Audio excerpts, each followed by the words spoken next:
আচ্ছা খোল তাহলে দেখি তোর মধ্যে কি আছে।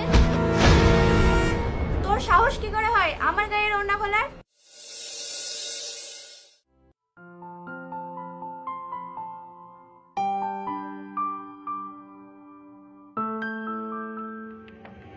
এই গরমে আমার বিরক্ত লাগছে, রোহন এখনো এলো না।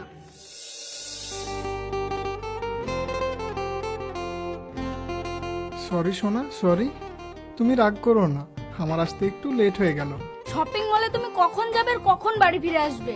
এখনই যাব আর এখনই চলে আসব, তুমি কোনো টেনশন করো না। চলো, এমনিতে অনেক লেট হয়ে গেছে।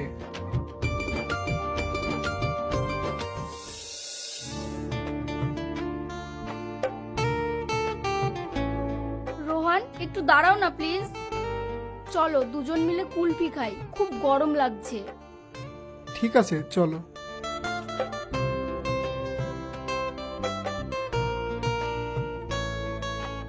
দাদা দুটো কুলফি দিন তো।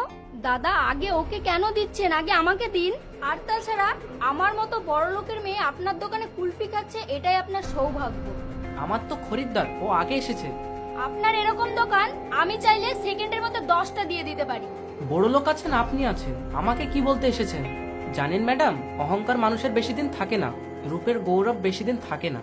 অহংকার করলে অহংকারের পতন অতি নিকটে। তাই বলছি ম্যাডাম, সাধারণ মানুষের সঙ্গে চলতে শিখুন। আমার অনেক জ্ঞান আছে, আপনাকে তো জ্ঞান দিতে হবে না। দেন আমার কুলফিটা দেন। এই নিন ম্যাডাম।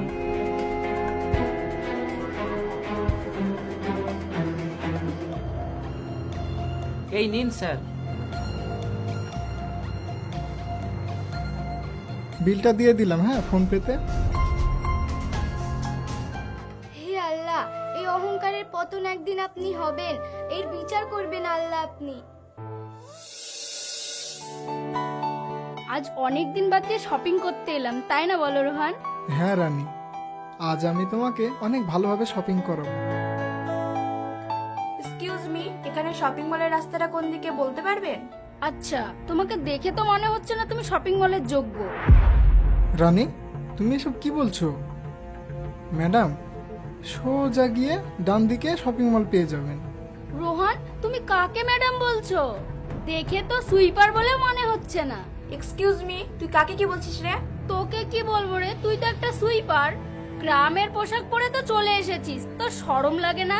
এইসব পোশাক পরে শপিং মলে আসতে তোর লজ্জা করে না? এইসব পোশাক পরে শপিং মলটা খারাপ করতে যাস না। এই তুই দেখ, আমাকে এমন খারাপ ভাষায় কথা বলিস না। ও লে লে লে লে, কি করবি তুই, কি করবি? দেখ তোকে দেখ,